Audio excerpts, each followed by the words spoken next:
Nous sommes le pont entre les États-Unis, le Canada et la RDC. ExoFreight, pour vos transferts de colis en toute sécurité et en toute fiabilité. Notre particularité est que pour vos différentes commandes des véhicules neufs ou usagés et autres colis, nous effectuons l'achat à partir des États-Unis, du Canada et nous livrons en un temps record en République démocratique du Congo. Nos adresses, aux États-Unis, 1000 Montana Drive, Charlotte NC, 28216. Au Canada, 6377, Boulevard Monk, H4, E3, H8. À Kinshasa, au numéro 32, avenue Kitona, quartier Rigini, commune de Lemba et bientôt à l'est de la RDC. Avec ExoFreight, il n'y a plus de limites.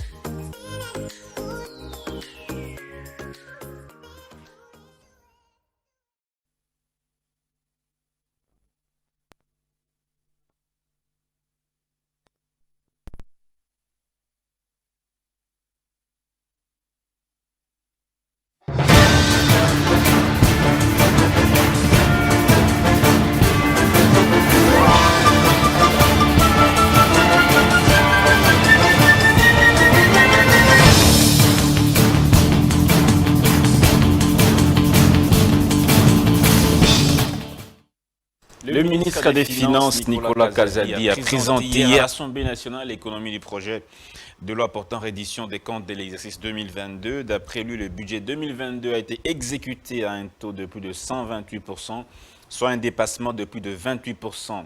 Au cours de la plénière d'hier, les élus du peuple ont autorisé pour la énième fois la prorogation de l'état de siège. CENI, processus électoral en RDC, Franck Diongo, président du parti politique Mouvement Lumumbiste Progressiste, a déposé sa candidature à la présidentielle du 20 décembre au siège de la CENI. À cette occasion, il a plaidé pour les élections transparentes, justes et crédibles. L'Ouganda est en train d'annexer une partie du groupement Boussanza, en territoire de Rutshuru au Nord Kivu, sous occupation du M23. L'information a été donnée par la population locale. Le député national Juvenal Munubu appelle à l'implication du gouvernement et du mécanisme de vérification pour plus d'éclairage. Le M23, soutenu par l'armée rwandaise, réoccupe encore les zones abandonnées dans le cadre du cessez-le-feu, approche la ville de Goma. Information confirmée par le porte-parole du gouvernement militaire du Nord Kivu. Mesdames et messieurs, voilà une autre information. François Mamba dévale le groupe de coordination des équipes de campagne de Fachi. Les grandes manœuvres ont commencé à quelques 83 jours de la présidentielle prévue le 20 décembre prochain. Un groupe de coordination des équipes de campagne électorale du président de la République, candidat à sa propre réélection, est mis en place hier mercredi 27 septembre à Kinshasa. Il est coordonné par François Mamba, coordonnateur CPVS. Et selon le journal, le groupe est constitué de François Mamba Chishimbi comme coordonnateur du groupe du directeur de cabinet adjoint du Félix Tshisekedi, André Amesso, du professeur Taylor Lubanga, du ministre du numérique Eberan Kolongele, du premier vice-président de l'Assemblée nationale André Mbata, du secrétaire général de l'UDPS Augustin Kabouya, du ministre des Finances Nicolas Kazadi, du vice-premier ministre de l'Intérieur et Sécurité, et Peter Kazadi et de Jean-Claude Kabongo, Mwadian Vita et Topin Kabongo. L'information est du Forum des As, relayé par Le Potentiel qui titre présidentielle 2023, Tshisekedi met en place la coordination de sa campagne électorale. Par contre, erreur de communication, l'équipe de campagne de Félix Tshisekedi n'est pas encore mise en place. Et c'est le secrétaire général de l'UDPS, Augustin Kabouya, qui l'a fait savoir via son compte Twitter, parlant d'une erreur de communication au sujet de l'équipe communiquée un peu plus tôt dans la journée. Dans la foulée, le numéro 1 du parti présidentiel a rassuré que la dite équipe sera mise en place bientôt. Mesdames et messieurs, on va finir avec ces quelques dernières informations avant de donner la parole à nos invités du jour. Mesdames et messieurs, alors, autre information, la RDC réception de la première station industrielle de dégazage du golfe de Kabounou. Le ministre des Hydrocarbures, Didier Boudimbo, a réceptionné officiellement mercredi 27 septembre à Goma les clés de la première station industrielle du projet de dégazage du golfe de Kabounou. Après la phase pilote lancée en 2017, L'implantation de cette nouvelle station introduit ce projet dans sa phase industrielle, a affirmé Didier Boudimbo. Pour lui, il faudra au moins 3 stations pour réussir à assainir cette partie du lac Kivu, du gaz carbonique dissous dans l'eau et qui constitue une menace pour la population riveraine. Enfin, repêchage à l'ex-État 2023, Tony Mwaba a attendu à l'Assemblée nationale. Le député national William Bolio, membre du FCC, a saisi le bureau de la Chambre basse pour exiger les explications du ministre de l'Enseignement primaire, secondaire et technique, Tony Mwaba, autour de la publication pour la 2e fois de l'examen d'État édition 2023 pour le député FCC. Le ministre doit s'expliquer devant la représentation sur cette 2e vague publication. Et on apprend également que la ville de Kinshasa est endettée jusqu'à plus de 150 millions de dollars américains, selon le journal et les quotidiens Le Journal. Dans ce bras de fer qui oppose Gentilini Ngobila et Godé Mpoyi. Merci d'être avec nous, messieurs, dames. Bienvenue dans cette émission Grande Tribune. Nous sommes le jeudi 28 septembre 2023. 2 invités, messieurs Yves Badjoko et messieurs Joseph Mbenza. Bonjour, messieurs, bienvenue dans cette émission. Monsieur Yves Badjoko, j'espère que vous allez très bien et merci de prendre part à ce débat. C'est difficile d'aller bien dans l'environnement dans lequel nous vivons. Vous annoncez que la ville est endettée à plus de 150 millions. Monsieur Ngobila, quand il est arrivé en responsabilité, il a indiqué qu'il avait trouvé une ardoise de 60 millions. C'est-à-dire que lui-même a endetté la ville de 90 millions de plus. Pour quel résultat ? Pour vivre dans cet environnement insalubre de partout, que ce soit de la pollution sonore, que ce soit de la pollution visuelle, non pas seulement les déchets plastiques qui jonchent toutes les rues de la capitale, mais aussi la pollution visuelle avec tous les amis de l'Union Sacrée qui s'érigent en placardeurs d'affiches partout dans la République. Ils posent des panneaux là où ils veulent, ils mettent leur effigie ainsi que celle de M. Tshisekedi. Donc on se demande où va effectivement cette République et comment ne pas penser à nos frères de Bunagana qui sont en train de partir aujourd'hui pour devenir des Ougandais, comme c'était la mission de M. Félix Tshisekedi de balkaniser ce pays et aujourd'hui des pans entiers. La mission du président Tshisekedi de balkaniser le pays. Il est arrivé avec cette mission, ça c'est certain. Joseph Kabila a amené la balkanisation à 60-70% et M. Félix Tshisekedi aujourd'hui l'a emmené à 90-95%. Quelles sont vos sources? Mais c'est la réalité. Vous basez de quel élément? Mais qu'est-ce qu'il faut qu'on... Vous voulez estimer un pourcentage? Qu'est-ce qu'il faut que je vous explique encore lorsque aujourd'hui le M23 reprend toutes ses positions, lorsque aujourd'hui le M23 commence à nommer les chefs coutumiers, après avoir nommé dans la petite territoriale, après avoir nommé les collecteurs d'impôts, après avoir emmené nos enfants à l'école avec un programme que l'on ne connaît pas. Est-ce que M. Mwaba qui se plaint aujourd'hui, après avoir publié 2 fois des résultats avec des récos, est-ce qu'il peut nous dire quels sont les résultats de nos frères de Bunagana, de Kishishi et de Kiwanja? Donc la République va tellement mal que nous ne pouvons qu'aller aussi mal que la République. Mais heureusement, comme il est permis encore pour nous de garder espoir, il ne reste plus que 80 jours pour mettre dehors ces régimes de justiciers. Il ne reste que 90 jours pour mettre dehors ces régimes de justiciers.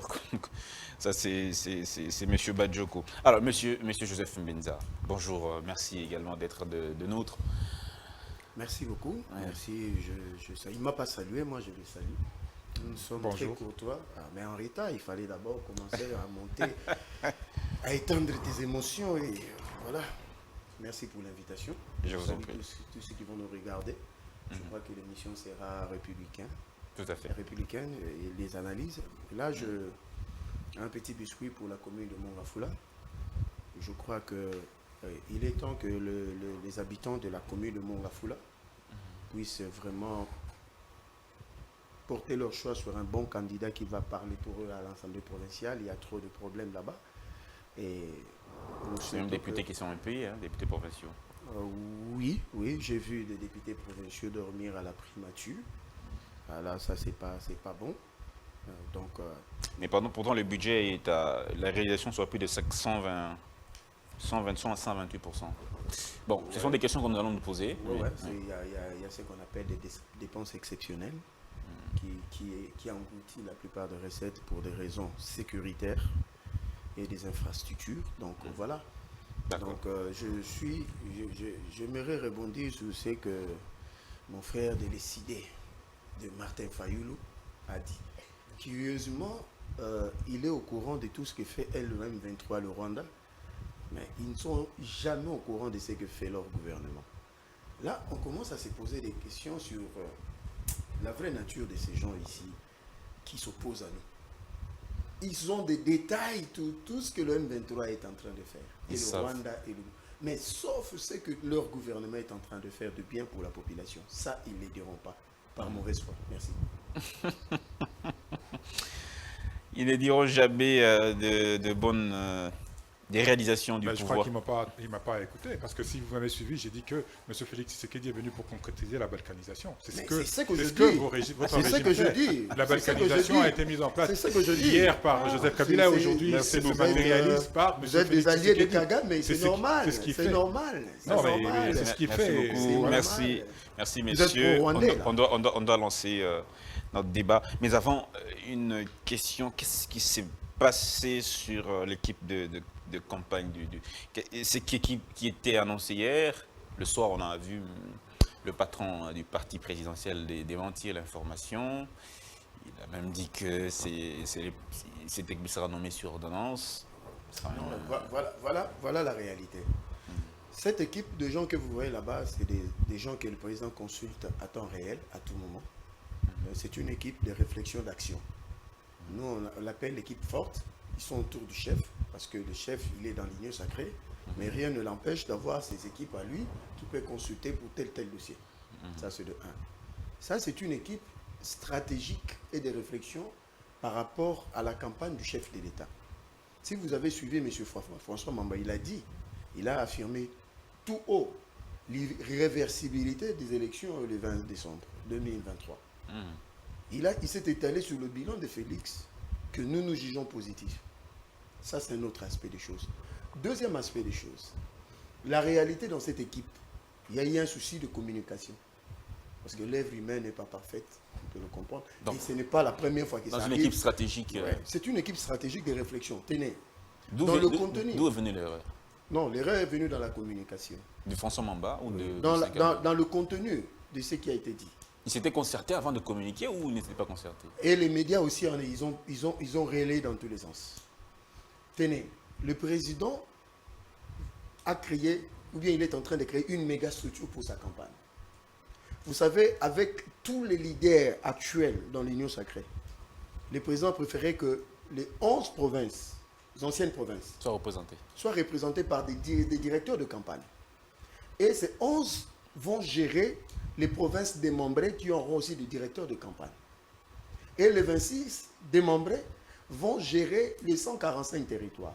Vous voyez une méga structure comme ça. Parce que le président veut que son message puisse aller jusqu'au fond, étant donné que nous sommes en train de construire le territoire des écoles et des centres de santé, oui. Le président voudrait avoir une méga structure de campagne. Alors ça, c'est une équipe de réflexion et de stratégie. Alors l'erreur est venue de qui? Qui a distribué? Qu'est-ce qui s'est passé pour que l'erreur soit? C'est ce que je dis, c'est une erreur de communication.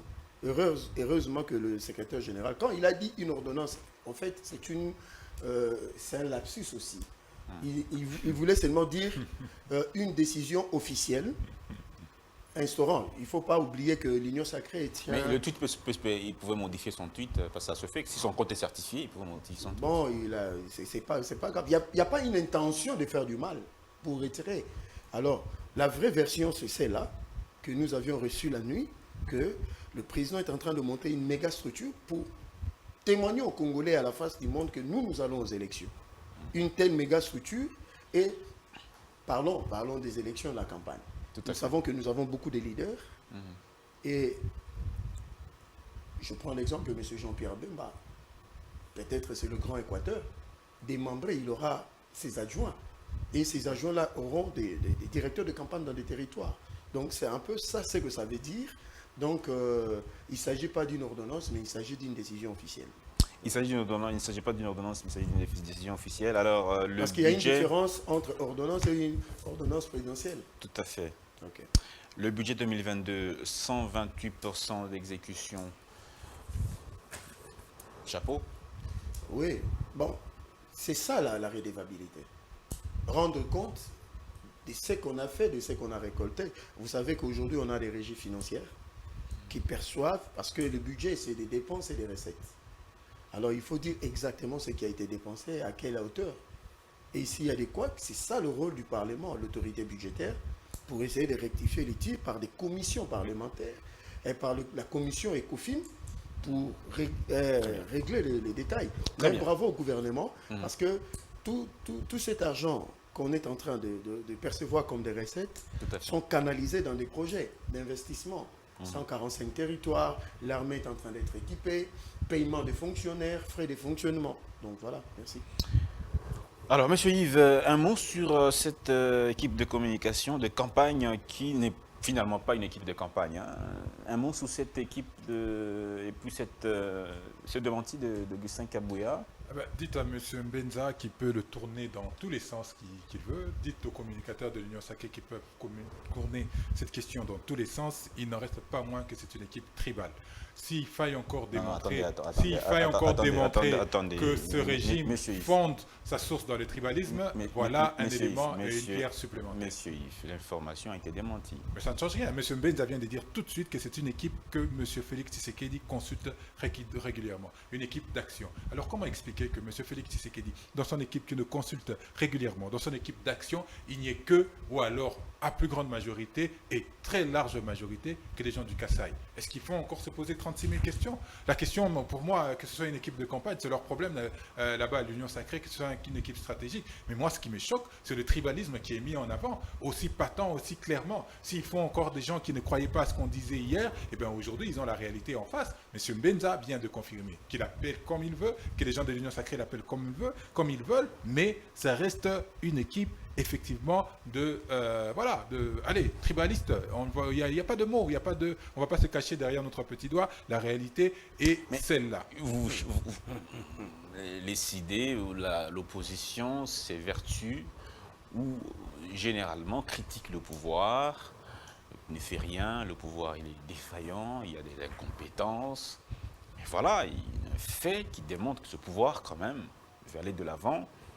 Quand on voit les réalisations du budget 2022, 128%, c'est quand même un exploit.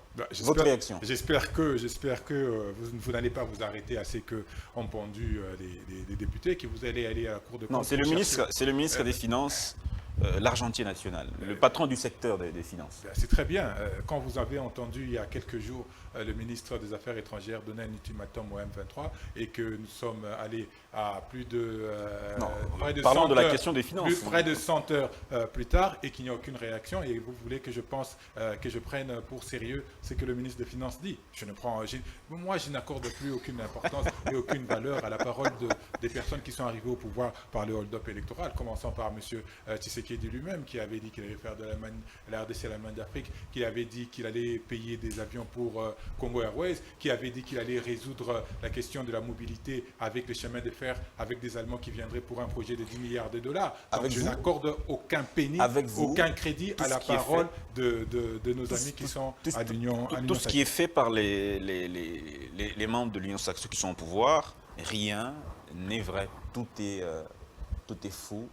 Il n'y a aucune vérité. Laissez M. Mbenza se satisfaire de leur réalisation. Laissez M. Mbenza se satisfaire de la hauteur du budget qu'ils ont mobilisé, qui est certainement dans leur estomac ou dans leur ventre, parce que les Congolais ne voient rien, aucun résultat. Hier, on s'est plaigné de même chose. L'eau, l'électricité, les routes, l'insalubrité, le chômage, ce sont toutes ces questions, et j'en passe, qui continuent de demeurer des problèmes pour la société congolaise. Imaginez qu'ils ont péroré, qu'ils ont trouvé un budget de 4 milliards et qu'ils sont passés de 4 milliards, c'était autour de 12 milliards. Donc si vous dites 128, donc il sera un budget qui serait autour de 14 milliards. Ils vont dire que les dépenses ont augmenté, l'armée à 1 milliard, les élections prennent 1 milliard, et ainsi de suite. Mais où passe les reliquats? Où passe l'argent? Comment expliquer qu'aujourd'hui, les députés de la ville de Kinshasa, qui ne savent que revendiquer lorsque ça touche leur portefeuille, vont passer nuit à la primature pour réclamer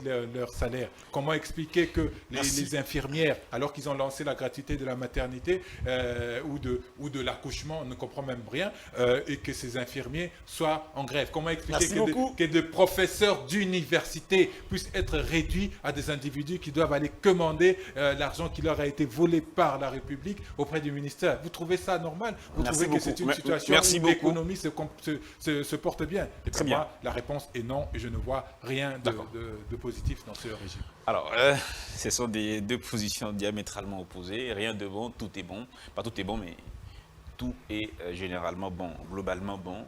Le pourcentage est assez élevé. Alors, mesdames et messieurs, merci de faire confiance à votre chaîne. On va prendre la première thématique. Élection 2023, analyse des révélations de Corneille Nangaa. Vous le savez, le monsieur a dit qu'il y a bel et bien eu un accord politique pour la stabilité de la République démocratique du Congo. Monsieur Nangaa a même dit qu'il est parmi les co-rédacteurs en présence de chefs d'État africains. L'ancien président et le nouveau ont signé cet accord pour la stabilité de la République démocratique du Congo. Il se félicite que pour la première fois, il y a eu passation du pouvoir au pays sans effusion de sang, mais dans la paix et la tranquillité.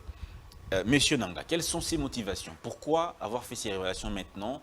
Pourquoi qu'est-ce que nous devons déduire de cela? Quelles sont les pertes si cette information s'avère vraie? Et dans quelle mesure cette information peut-elle être vraie?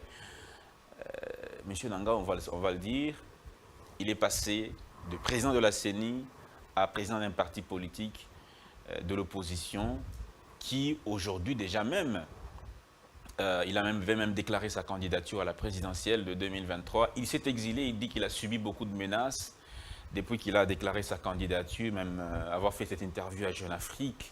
Monsieur Nangaa, selon Thierry Monsenepo, un communicateur de l'Union Sacrée, Monsieur Nangaa est frustré parce qu'on lui a retiré une mine d'or qu'il gérait pendant qu'il était encore président. Il gérait une mine d'or et on le lui a retiré. Alors c'est la frustration. Ce sont des informations qui circulent. Monsieur Mbenza, votre avis sur ce que Monsieur Nangaa dit? Le monde entier, on a vu TV5 Monde, France 24 revenir sur cette information-là comme si c'était on dit l'apocalypse. Quel est votre point de vue à ce sujet? J'aimerais déjà vous avertir qu'avec tout ce que mon frère en face dira, vous n'allez rien comprendre. Parce qu'il va divaguer dans tous les sens et il n'y aura pas une logique dans sa pensée, dans son analyse. Parce qu'il va aller dans tous les sens. Donc même les enfants ne comprendront rien de ce que vous direz jusqu'à la fin. Ça, je vous avertis déjà. Premier fait. Cette histoire de Corneille Nangaa, ça c'est une histoire, c'est une aventure de mauvais goût. Le monsieur lui-même, il est passé ici sur Télé 50. Qui l'a envoyé? D'entre le jeu, vous êtes journaliste, je crois que l'information est sacrée. Hein? Oui. Vous avez cet accord avec vous pour qu'on lise? Si, je l'ai, sur moi. Je l'ai. Je ne l'ai pas sur moi ici, sur ce plateau, mais... Vous avez l'accord ou bien ces déclarations? L'accord. L'accord de... Non. L'accord qui avait été... Non. Il n'a pas publié l'accord. En réalité, nous discutons sur ce que quelqu'un dit. Nous ne discutons pas de faits. Il y a une notion, il y a la doctrine de la politologie qui dit ceci. En sciences politiques, ce sont des principes de faits en sciences politiques. On ne peut débattre que de faits. Vous voyez? Donc ce sujet n'est pas... Non, je parle du principe. N'a pas lieu d'être. Je parle du principe. En politique, ici c'est un débat politique. Qui parle politique, c'est-à-dire celui qui a été formé pour analyser les faits dans la société. Mais là, nous analysons des choses qui n'existent que dans des paroles. Parce qu'il faut qu'il y ait quelque chose de contraignant qui soit vrai. Parce que le même individu qui passe sur Télé 50, il dit autre chose. Le même individu qui passe ailleurs, il dit une autre chose. Alors, je connais votre dextérité. Est-ce que vous pouvez prendre de sérieux un tel monsieur? Maintenant, essayons comme vous le voulez, parce que par respect pour vous, de dire un mot. Donc, non, je le pour dis vous, seulement. vous trouvez que ce débat n'a pas lieu d'être Je suis scientifique. parce que ce monsieur Je suis scientifique. il n'est pas vrai, il se Non, contredit. il s'est contredit et il ne brandit pas cet accord. Tenez, vous savez, pendant tous ces 5 ans, on a brandi beaucoup d'accords dans les réseaux sociaux. Est-ce que s'il brandissait cet accord, vous allez l'accepter? Si, nous sommes dans la supposition. Est-ce que vous allez l'accepter? Non, en politique, il n'y a pas de si. En politique, il faut amener des faits. Vous comprenez? Alors, parlons-en. Donc, en d'autres termes, avant 2018, Félix était déjà l'homme fort du Congo, qui a conditionné Joseph Kabila, qui a conditionné Benoît Luamba et qui a conditionné Nanga proclamément. Est-ce que c'est logique? Selon Nanga, il y a eu un accord. Non, mais il y a eu une entente entre l'homme fort de l'époque et Attendez, Machiavel, là, et j'évoque Machiavel, le pouvoir ne se donne pas. C'est comme si vous avez votre femme, vous le donnez à votre colocataire, et tu lui dis, je pars 5 ans et je vais revenir, ne touche pas ma femme, mais tu dors avec elle dans ton lit. Tu ne le mets pas enceinte, tu ne la touches pas. Est-ce que c'est logique? Tout celui qui réfléchit politique, il sait que ce monsieur, c'est un aventurier, excusez le mot. Dans la motivation de son truc, il faut voir, il y a le mobile et il y a le motif pour établir l'intentionnalité. Tout ce qui est psychologue, tout ce qui est scientifique doit étudier le cliché de ce monsieur et vous trouverez que c'est un monsieur à problème. Donc voilà, maintenant, ce monsieur, c'est normal, France 24, RFI puisse relayer parce que nous savons. Depuis Genève, ces gens-là ne nous ratent pas. Ils sont derrière nous. Félix, c'est un homme à battre. C'est tout à fait normal. Ils ont montré de leur incompétence. Mais pour ces dossiers, vous l'avez évoqué, c'est vrai. Ce monsieur avait une mine d'or en Ituri qui équivalait à 20 millions de dollars. Mais il a acquis de quelle manière? Quand on veut y voir clair, on dit brandir des dossiers, des documents. Et puis, il n'y en avait pas. Mais comment il a eu ça? Normalement, il y a un autre principe. Quand tu as été chef de corps, quand tu as occupé de hautes fonctions dans ces pays, tu es tenu dans le droit de réserve et de silence. Vous comprenez? Alors, quand vous voyez un individu comme ça... Comment vous vous précipitez pour dire que ce n'est pas vrai? Non. Sans pour Et autant comment vous dites, sans partir dans la contre-vérification. Lui-même a dit qu'il y a eu un accord politique de gouvernance sur Télé 50. Il n'y avait que ça. Et il a martelé. Il était en face de M. Jean-Marie Kassamba. Vous avez vu qu'on a mis une arme sur lui. Il a dit qu'il menace. Depuis qu'il a commencé à parler, non, trop de menaces. Ici, il y a ce qu'on appelle la victimisation. Il en sait un peu trop. Ici, il y a ce qu'on appelle la victimisation. C'est le lot des opposants. Il quitte le président de la CENI pour le président d'un parti politique. Vous voyez, celui qui a une notion de criminologie, comprendra que non, ces messieurs, le mobile et le motif sont ailleurs. Ce n'est pas politique. D'accord. Merci beaucoup, monsieur Joseph Menza, monsieur Badioko. Yves, votre point de vue à ce sujet? C'est très intéressant que nous abordions la question des élections parce que je vais rappeler à tout le monde, à tous nos téléspectateurs, vos téléspectateurs, la question du manifeste de Kisangani, c'est la base ou alors les grandes lignes de notre projet de gouvernance pour la prochaine mandature. Et nous sommes aujourd'hui, je crois, parmi les rares, si pas les seuls, à avoir une proposition concrète que nous soumettons à la table de la population. Je vais rappeler encore que le boycott n'est pas dans notre vocabulaire, la résolution 24 de notre congrès, et que la résolution 17 désignait le président élu commandant du peuple Martin Fayulu comme étant notre candidat aux prochaines échéances électorales. Mais alors, donc, comme on parle de la question électorale, ben, nous n'avons pas bougé d'un iota. Nous disons que Nanga, sa place est en prison. Nous ne l'avons pas dit aujourd'hui, nous l'avons dit depuis toujours, et que lorsque nous arriverons en responsabilité, j'ose croire que la justice fera son travail. Mais si Nanga, sa place est en prison, où est la place de Kabila en prison. Ben, nous allons commencer, vous me posez la question du voleur et du receleur. Ne vous arrêtez pas à Nanga et à Kabila, il faut aller plus loin. Donc, avant d'aborder cette question, je veux dire à Kadima d'aller s'inspirer. Et il faut qu'il se pose la question, où sont partis tous les présidents de la commission électorale nationale indépendante ou de la commission électorale indépendante? Comment toutes ces personnes ont fini? Je vais l'inviter à se poser des bonnes questions et à réaliser que tant qu'il va être la cheville ouvrière du hold-up, d'un hold-up électoral ou d'une forfaiture électorale, eh bien, il suivra le même chemin qu'ont subi tous les autres Le problème qui prédécesseurs. apparemment semble se poser, c'est que vous contestez les résultats des élections avant même que les élections aient lieu.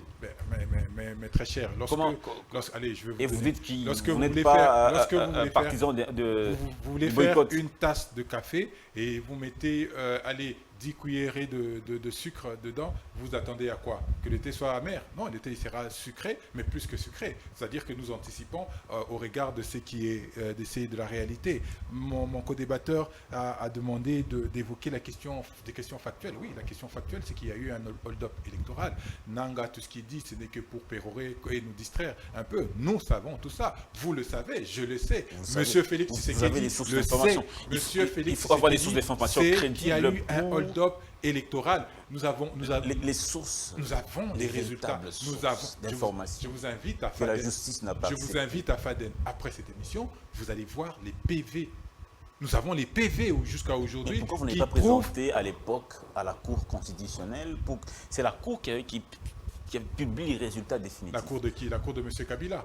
Ah ben, elle est perdue d'avance. Nous sommes allés à la Cour et vous avez vu comment ils nous ont tourné en bourrique et en ridicule. Donc aujourd'hui, les faits, si mon co-débatteur veut parler des faits, c'est qu'il y a eu un arrangement à l'africaine, il y a eu un hold-up électoral concocté par M. Kabila. Nanga était un homme de main et qui a été offert à M. Félix Tshisekedi. Et c'est ce que Nanga est en train de dire. Il dit plus loin, si vous lisez très bien, il dit qu'il y a un accord qui a été conclu avant et qu'il faut respecter cet accord. C'est là où il insiste. Donc pour moi, je n'ai aucun intérêt moi à venir parler de Nanga qui a mis le pays de la situation où nous sommes aujourd'hui pour venir aller lui donner l'encensé, lui donner un peu de place. Mais lorsque mon co-débatteur dit que M. Nanga de triste mémoire était en face de Jean-Marie Kassamba, il a dit qu'il y a eu un accord politique après. Ça y prend, ça y croit. Et lorsque Nanga dit après que cet accord était plutôt avant, il ne croit plus et Nanga devient un aventurier pour utiliser ses propres propos.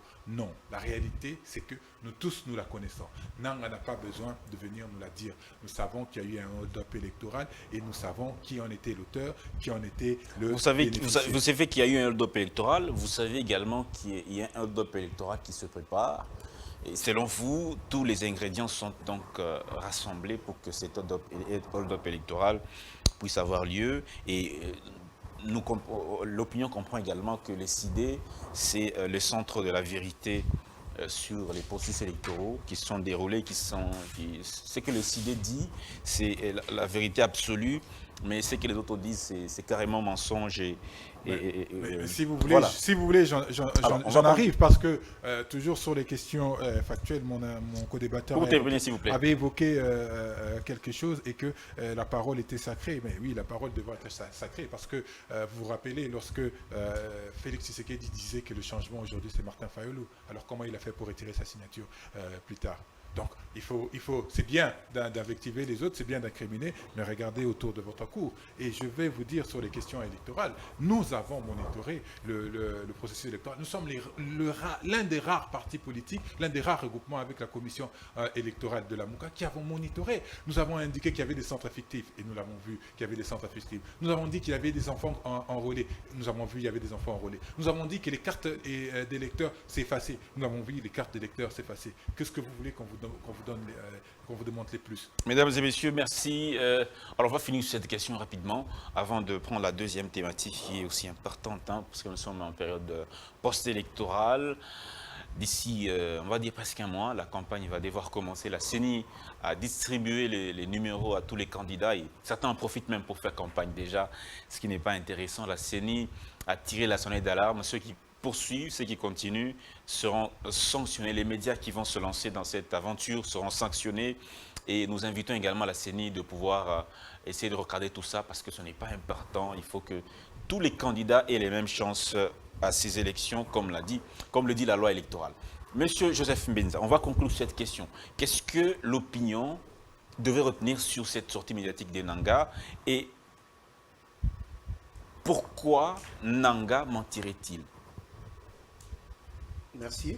Je vous avais prévenu que mon frère dira des choses que vous aurez du mal à comprendre. Je fais le parallélisme entre deux propos d'un seul individu. Sur Télé 50 et sa fameuse truc, son fameux truc qu'il a fait. j'ai fait le parallélisme. C'est un seul individu qui dit et qui se dédie. Alors vous prenez ce monsieur au sérieux. Un homme d'État, un homme politique, il s'assume dans ses propos. C'est ça la beauté de la politique, la beauté d'un homme d'État. Écoutez, messieurs. Vous pensez que si M. Nanga était passé sur Télé 50, dire ce qu'il a dit récemment dans sa tribune, il serait reparti en homme libre? Si Nanga était cohérent, vous savez qu'est-ce qu'il allait faire? Parce que, entre guillemets, comme il dit, c'est lui qui détient des preuves. Mais TV5, RFI devait avoir déjà ça. Vous êtes journaliste. Tous ces médias-là, Jeune Afrique, allez avoir ces fuites-là. Vous le savez. Quelle fuite? Des résultats, entre guillemets, de serveurs. Et ça a été publié en 2018. Vous avez oublié ce reportage de France 24, voilà, TV5 Monde, où on a crédité Fayulu à 62%. Vous avez oublié ça? J'en arrive. Ouais. Là, maintenant, nous entrons dans le vif. Ça, c'est des histoires de monsieur le Monseigneur le Chapelain, qui avait parlé de 60%, relayé par ces médias. Et la Mouka se rebuffe pour dire que c'était 42%. Oh. Ben oui, Fidel Baba, là, ici. Et après, quand ils sont allés à la Cour constitutionnelle, vous avez posé la question. Ils ont amené des tas de cartons qui n'étaient même pas de PV. Ils ont fait du théâtre. Ils ne sont pas sérieux, ces gens ici. Il faut faire très attention avec eux. C'est la résonance de la vérité absolue. Non, c'est-à-dire, c'est des sophistes, tous ces gens-là. Ils savent qu'ils disent le mensonge, mais ils prennent un air sérieux. Tenez. Félix a dit, le changement, c'est Martin Fayulu. Mais moi aussi, je vous mets au défi. Sur Top Congo, qu'est-ce que Félix dira? Que Martin Fayulu dise aux Congolais ce qu'on s'est dit dans la chambre. Il ne l'a jamais dit. Vous savez pourquoi? Vous savez pourquoi? Il a roublé tout le monde. Fayulu? Bah oui. Messieurs, les élections que... Fayulu était plus influent que... sur ces 6 leaders, je crois bien 6 leaders, Fayulu était plus influent que tous. Non, Félix... Est-ce qu'il était... Félix était de bonne foi. Est-ce qu'il était favori quand il partait... Non, ça c'est une bonne question. Quand nous sommes allés en Afrique du Sud, de tous les leaders, il y avait 8 critères. Félix en avait rempli 6. Vital Kamerhe 4, Martin Fayulu 2. On devait aller en Guinée équatoriale. Mais les choses ont changé. Nous sommes allés en Suisse, à Genève. C'est là tout le complot contre Félix a été... Qui est auteur de ce complot? Mais c'est connu. Et pour quel intérêt? Mais c'est connu. Ce sont des multinationales qui ont soutenu leurs élections à hauteur de 18 millions de dollars. Pourquoi ceux-là soutiendraient Fayulu et non Tshisekedi? Non. Parce que Tshisekedi, dit d'abord, il faut voir... Bon, eux, ça se comprend parce que c'est un petit parti politique. Parce que M. Martin Fayulu, de tous les leaders, c'était les leaders de bas étage à l'époque. Et tout ce qu'il a eu comme aura, c'est l'assemblage de tous ces leaders qui l'ont... Mais aujourd'hui, on l'a lâché, il est perdu. Il est complètement perdu. Aujourd'hui, politiquement, c'est un monsieur qui est déjà périmé. Il ne faut plus rêver. Et tous ceux qui suivent ces messieurs, ils perdent de leur temps inutilement. Donc c'est pour dire, Nanga... S'il était sérieux, s'il était homme, comme Balobara Mobali, qui donne des preuves des résultats qu'il a, certifiés à tous ces médias internationaux. Je lui lance un défi s'il va suivre le meeting. Merci beaucoup. Alors, monsieur Yves Badjoko, on va conclure. Vous avez dit que Corneille Nanga n'est pas un homme de parole, sa place est en prison. Un homme qui mérite d'aller en prison, qui n'est pas véridique, qui n'est pas sincère, ce qu'il dit est mensonge. Qu'est-ce qui vous pousse, qu'est-ce qui vous conditionne à croire aux paroles d'un monsieur qui, au départ, a menti? Hier, il a menti, aujourd'hui, il dit la vérité. Et pourquoi vous choisissez les propos, ce que vous croyez et ce que vous ne croyez pas? Ce qu'il dit est vrai, ce qu'il a dit hier était faux. Je n'ai jamais dit que Nanga a sorti de... Il n'a jamais dit, il a dit la vérité. Jamais, à aucun moment. Même dans sa récente tribune, dans sa récente tribune où il dit qu'il y avait un hold-up, il y a plutôt un arrangement, c'est aussi un mensonge. C'est son problème. Est-ce que c'est un mensonge? C'est son problème, Nanga. Il dit ce qu'il veut. Ça, c'est pas mon problème. La réalité, j'attends pas Nanga pour la connaître. Je connais la réalité depuis longtemps. Monsieur Félix Tshisekedi n'attend pas Nanga pour connaître la réalité. Il la connaît depuis longtemps. Il connaît la vérité depuis longtemps. Monsieur Kabila, l'auteur du hold-up électoral, qui avait indiqué détenir, je crois, la seule copie de l'accord signé entre lui et Tshisekedi, il le sait. Il n'a pas attendu Nanga. Il n'a pas attendu Nanga. Il ne m'a pas attendu. C'est ça la réalité. Lorsque monsieur Mbenza fait le parallélisme entre les propos de Nanga, mais je lui oppose le parallélisme entre les propos de monsieur Félix Tshisekedi, qui disait que le changement aujourd'hui s'appelle Martin Fayoulou. Comment il a fait pour retirer sa signature? Et puis après pour dire, voilà, dites à Martin, qu'est-ce qu'il a fait? Pourquoi il n'avait pas dit ça avant? Je vous repose la même question. Pourquoi il n'avait pas dit avant de dire que le changement s'appelle Martin Fayoulou? Donc ils sont, allez, en termes de qualité de propos, ils sont pareils avec Nanga, donc on n'accorde aucune importance. Nous savons. Le peuple sait qu'il a été sabordé. Vous savez toujours. Il n'y a pas question. Vous ne sourcez jamais vos sources. La question n'est pas. Mais je vous dis ici, j'ai prévu de lui remettre le défi qu'il a renvoyé à Nanga.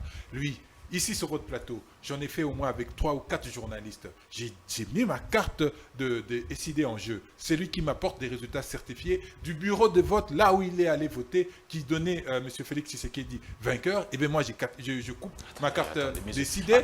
Ou sinon, ce sont les journalistes. Je vais renvoyer le même défi à M. Mbedza. N'attendez pas Nanga. Apportez-nous des résultats certifiés du bureau de vote, là où vous êtes allé, qui indique que M. Félix Tshisekedi a gagné, même dans votre bureau de vote. Sur vos propos. Vous dites que dans tous les bureaux à travers la République, en 2018, Fayoulou a été victorieux. Dans tous les bureaux. Ce que je dis, c'est que je ne vais pas vous opposer à ça parce que vous animez l'émission. Si vous étiez en face, j'allais vous opposer la même chose. J'allais mettre ma carte décidée en jeu. J'en ai fait avec plusieurs journalistes sur votre plateau et en dehors qu'ils m'apportent des résultats. Toute la centaine de bureaux. Moi, je ne demande pas la centaine. Je demande les bureaux où eux-mêmes sont allés voter. Ils m'apportent des résultats certifiés qui donnaient M. Félix Tshisekedi vainqueur. La réalité est connue. Le serveur de la CENI avait été piraté. Les données ont été sorties. La CENI n'a jamais contesté les informations publiées par le Financial Times, TV5 Monde et les autres médias sur les résultats qui ont fuité des serveurs de la CENI. Mais ça, c'est la réalité. Donc, moi, les propos de Nanga, allez, permettez-moi l'expression, je m'en fous éperdument parce que nous connaissons, nous vivons la réalité du hold-up électoral de la Pourquoi on accuse Fayoulou d'avoir trahi son pays, d'avoir trahi son compagnon de lutte, Félix Tshisekedi à Genève? Pourquoi Fayoulou, selon même la presse qui analysait les faits, Fayoulou n'était pas le candidat attendu, les candidats communs attendus? Il y avait des poids lourds, plus que Fayoulou. Tshisekedi, Kamere pesait un peu plus que Fayoulou à l'époque. Pourquoi on accuse Fayoulou d'avoir trahi ses compagnons? Et quelles seraient les motivations de sa trahison? Et qu'est-ce qui pousse le Congolais, qu'est-ce qui pousserait le Congolais à faire confiance à Fayoulou qui a trahi hier, qui aurait trahi hier? Et qu'est-ce qui dit qu'il ne trahira pas aujourd'hui? D'abord, un fait, pour rester factuel. La construction du leadership de Martin Fayoulou a connu la participation d'autres personnes. On ne va pas le nier. Il a connu la participation de Pemba, il a connu la participation de Katumbi. Félix Tshisekedi également. Chacun a apporté, non pas Félix Tshisekedi parce qu'il est parti, chacun a apporté un plus. On ne va pas le nier, c'est une réalité vraie. Mais cependant, il y avait un background. Lorsque j'entends mon co-débatteur dire que sur 8 critères, Félix Tshisekedi en aurait 6 et Fayoulou en aurait que 2, mais mon très cher, qu'est-ce que vous racontez? Lorsqu'en 92, Martin Fayoulou accompagnait Etienne Tshisekedi à la conférence nationale souveraine, et Félix Tshisekedi, il était où? Lorsqu'en 92, Martin Fayoulou participait à refuser un poste ministériel, où était Mbemba, où était Kamere et où étaient les autres? Mon cher, il faut quand même, il faut avoir la culture politique et la culture de l'histoire politique. Tant que vous n'avez pas la culture de l'histoire politique, vous allez raconter ce que vous allez raconter. Monsieur Félix Tshisekedi est allé en Europe en 92 et a vécu une trentaine d'années. Qu'est-ce que vous voulez me raconter avec que Félix Tshisekedi avait plus d'ancrage, d'expérience politique? Il a la chance de s'appeler Tshisekedi, encore que ce n'est pas son nom, son vrai nom c'est Chilombo, de par ses origines. L'expérience de Fayoulou est supérieure à celle de Bemba et de Kamere. Je vous pose la question. Lorsqu'en 92, Fayoulou accompagnait Etienne Tshisekedi à la conférence nationale souveraine, où étaient tous ces autres qu'ils ont cités? On ne va pas leur dénier le fait. Non, je pose la question. On ne va pas dénier le fait Fayoulou qu'ils ont a une expérience politique qui vaut que celle de Bemba ou de Kamere. Je vous réponds aussi clairement que possible. Quand en 92, il était à la conférence nationale souveraine aux côtés d'Etienne Tshisekedi, où est-ce qu'ils étaient tous ces gens?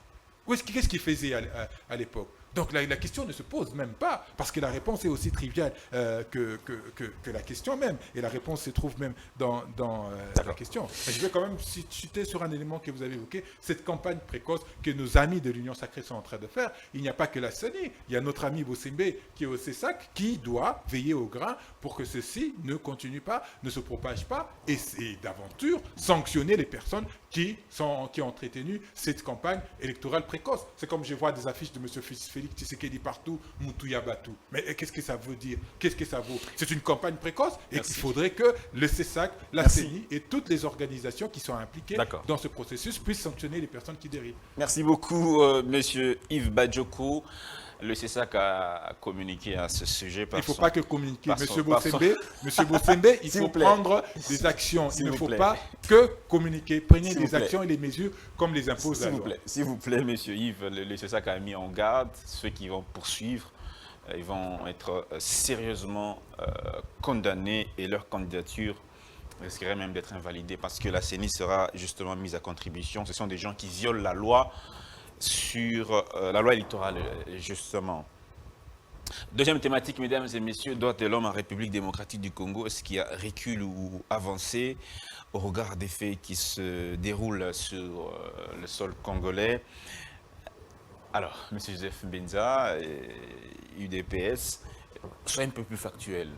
Au niveau des droits de l'homme en RDC, il y a des plaintes un peu partout, Human Rights Watch, ces organisations internationales, TV5 Monde qui font des reportages pour dire, même RTBF qui a été assez critique, qui a repris cette marche de l'opposition. On voit un enfant tabassé sur la route, dire qu'en RDC, en tout cas, les droits de l'homme sont vraiment au point mort. Ils ont même repris les discours du président Mbujima, il disait qu'il ne reculerait pas, qu'il va...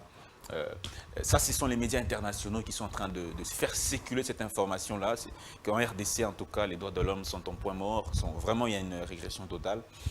Alors, quel est votre point de vue, votre réaction à ce sujet? J'aimerais poser une question de principe par rapport à la campagne. Dire je soutiens la candidature de, c'est une campagne. La campagne, c'est dire la personne et son numéro, et puis dire voter un tel, c'est ça, non? Est-ce la loi interdit aux gens d'afficher les figures d'une personne? Cela démontre la suffisance et quel est le camp politique qui est prêt pour les élections. Mais je vous avais dit que ce monsieur va vous donner des mots de tête à telle enseigne que vous n'allez rien comprendre. Il a dit expressis verbis ici que seul Kabila détiendrait la copie d'un accord. Est-ce que c'est logique? Un accord, c'est entre deux partenaires.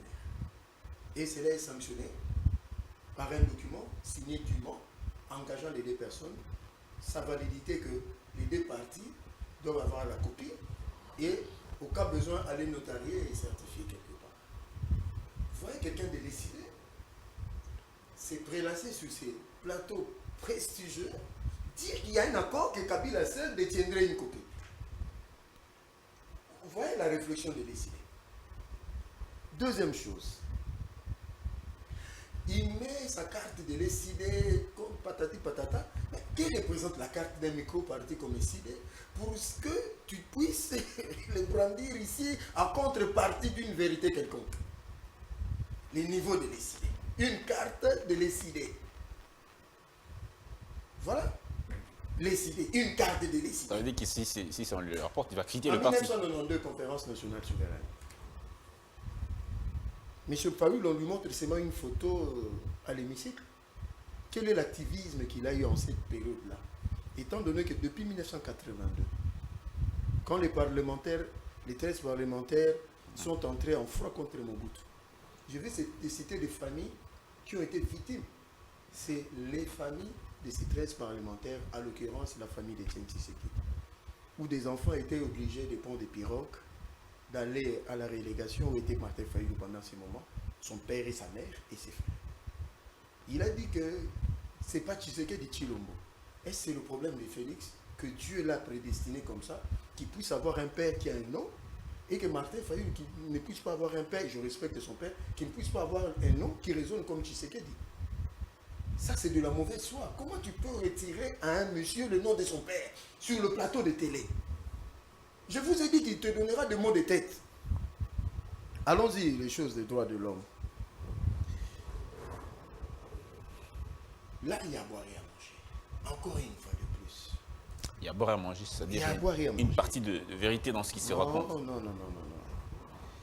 Ça, on appelle ça la désinformation et de l'intox de ce média. Il se base sur des faits, notamment Et l'arrestation quels du journaliste faits? Stanis Boujakera, Chérubin Okende qui est décédé, comment il s'appelle, Salomon Kalonda qui est aujourd'hui en prison, je Franck savais. Diongo qui a été arrêté. Heureusement. Il y a des journalistes qui... Mais dans leur démocratie, il y a des arrestations. On a arrêté Madame Ariel la Dévrier. Est-ce que c'est vos trucs là, des women, ils ont dit quoi? On a tué un enfant bout portant en France, vous le savez. Un enfant de 10 à 12 ans. Un policier a tiré à bout portant. Il était dans un véhicule.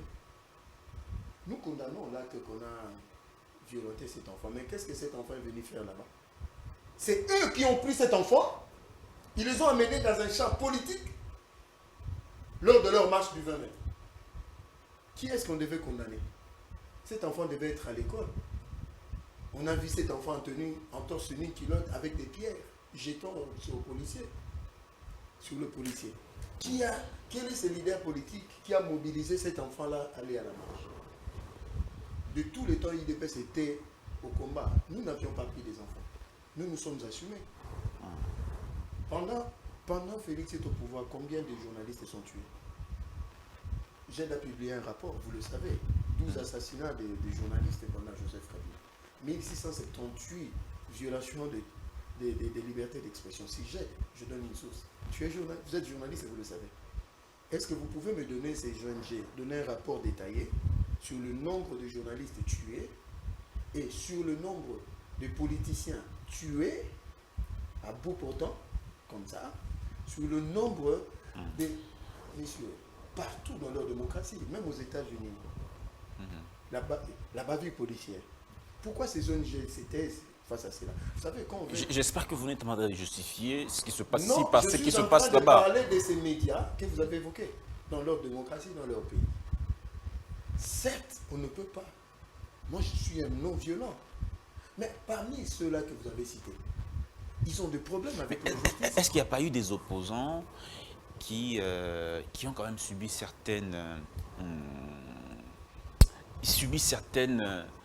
faits qui touchaient à leurs droits de l'homme? À leurs droits de l'homme. Écoutez. Est-ce qu'il n'y a pas eu des faits similaires à cela? Il n'y a jamais eu cela.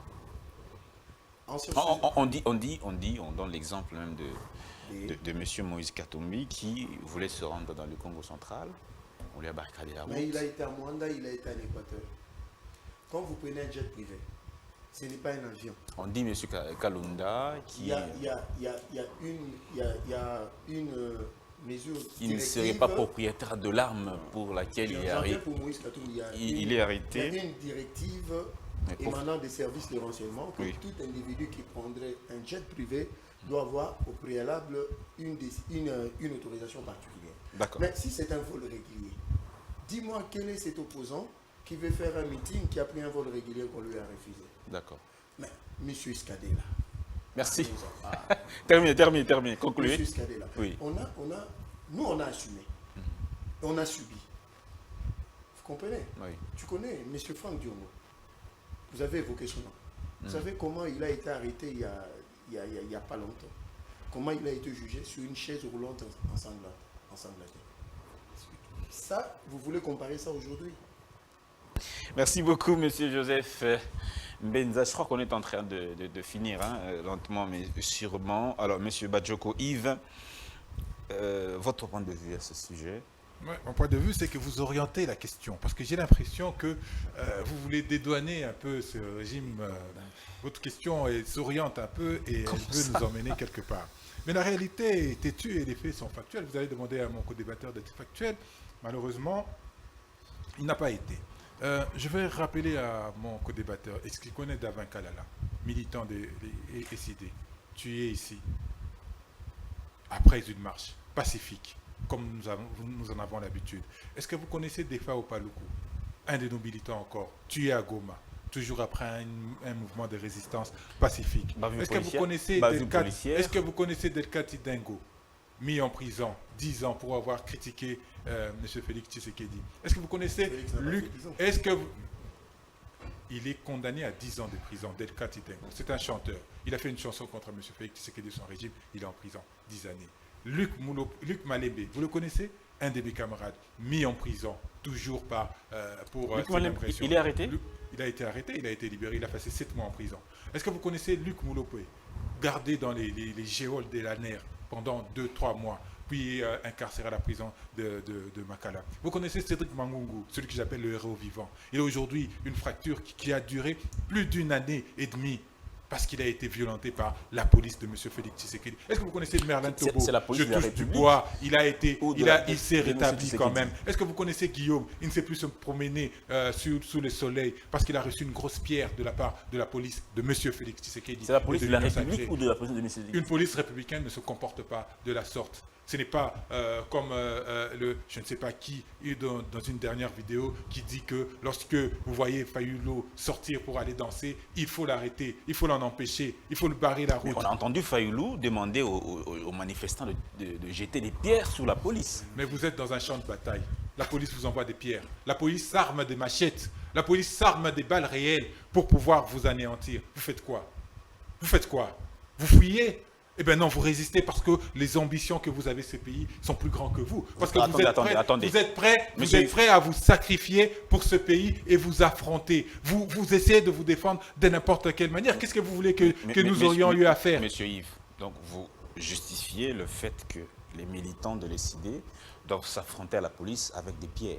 Je dis encore, à la police de M. Félix Tshisekedi, oui. En pleine capitale. Il faut affronter. Vous soutenez ça? À la police de M. Félix Tshisekedi, oui. Si c'était une police républicaine. Mais pour quelle raison? Si c'était une police. Vous envoyez les gens à la Si boucherie. c'est une police républicaine, alors là, on dit oui, la police se comporte en républicain. Nous avons fait des marches où la police s'est comportée de manière républicaine et il n'y a eu aucun incident. C'est un comportement républicain. C'est un comportement d'homme d'État où on demande à vos militants de s'armer de pierres pour s'attaquer. Je vous dis comportement d'homme d'État. Je vous dis et j'insiste. Lorsque la police se comporte de manière républicaine, il n'y a jamais eu un seul cheveu d'une seule personne qui est troublé lors de nos manifestations. Mais lorsque la police devient une police de M. Félix Tshisekedi et qu'elle se comporte comme des barbares à côté de la farce du progrès, une milice de nos amis de l'UDPS, alors vous voulez qu'on réagisse comment? Lorsqu'ils sont armés de machettes, vous parlez d'un enfant qui a été maltraité et mon co-débatteur dit que c'est nous qui l'avons emmené. Supposons même que nous avons emmené un enfant dans une manifestation publique.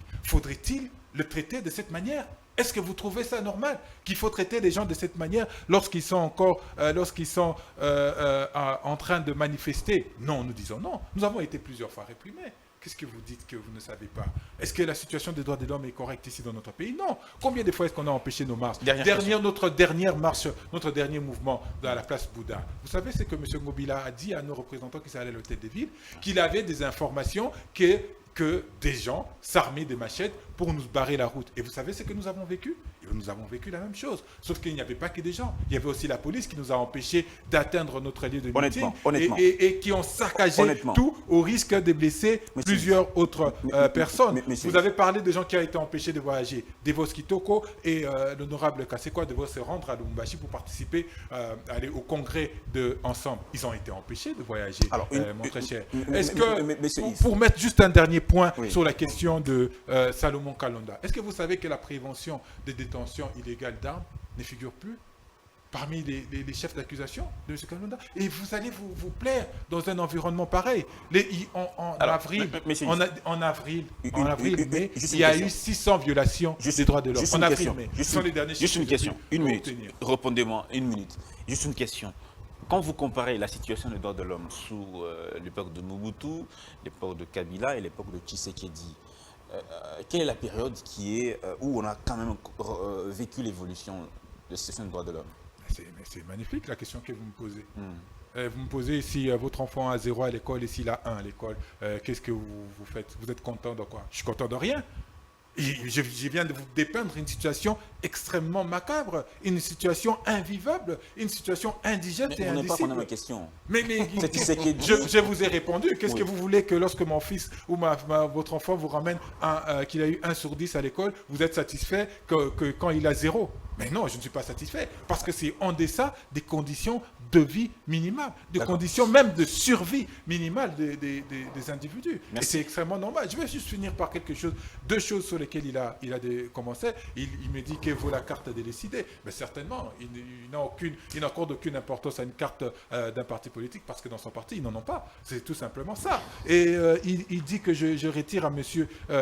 Tshisekedi Tshilombo son patronyme. Non, je ne lui retire rien. Je dis simplement que suivant sa culture, son vrai nom c'est Tshilombo et il a hérité du patronyme de son père qui est Tshisekedi. C'est tout ce que vous avez comme gage. C'est le patronyme Tshisekedi qui vous couvre. C'est le patronyme Tshisekedi qui vous garde. Mais la réalité est là, c'est que la gestion de M. Félix Tshisekedi est totalement vide. Comment expliquer? Nous avons perdu une centaine de compatriotes. Tués par qui? Tués par la garde républicaine qui est sous la responsabilité de qui? Sous la responsabilité de M. Félix Tshisekedi. Merci. Et vous allez nous indiquer que c'est ça l'Allemagne d'Afrique où l'armée censée protéger les frontières et les individus commence à les massacrer. Merci beaucoup, M. Yves Badjoko, d'avoir pris part à ce débat. C'était votre dernière intervention. Je termine avec M. Joseph Mbenza. Pourtant, c'est lui qui a commencé. Non, c'était avec vous. Non, c'est lui qui a commencé. C'est avec vous que j'ai commencé. Non, monsieur. non, c'est avec M. Mbenza. J'insiste, M. Mbenza doit être honnête et élégant, dire que c'est lui qui a commencé. Il a un problème que je termine.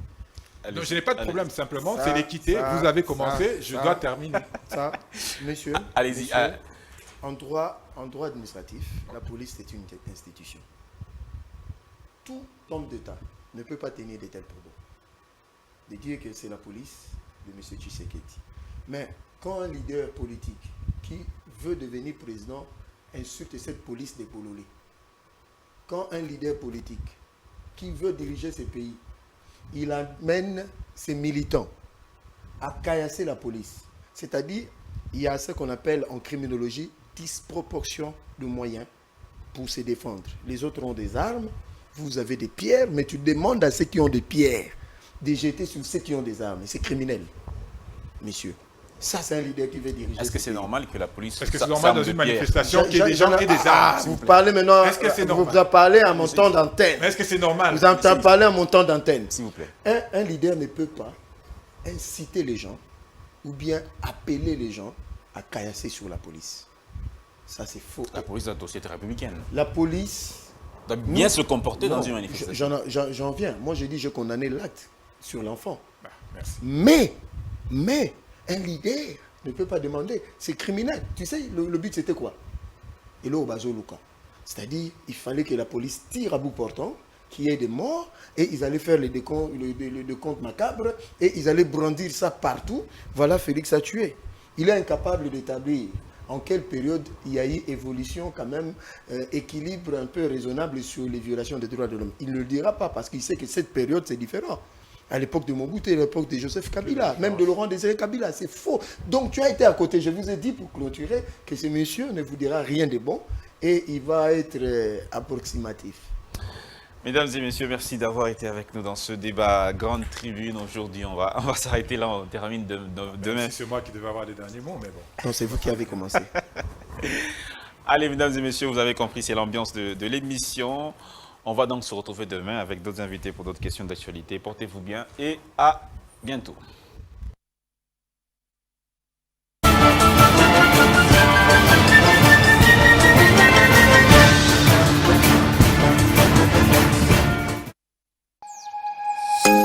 Nous sommes le pont entre les États-Unis, le Canada et la RDC. ExoFreight, pour vos transferts de colis en toute sécurité et en toute fiabilité.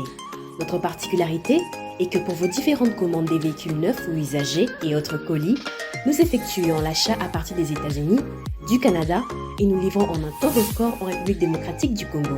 Nos adresses, aux États-Unis, 1000 Montana Drive, Charlotte NC, 28216.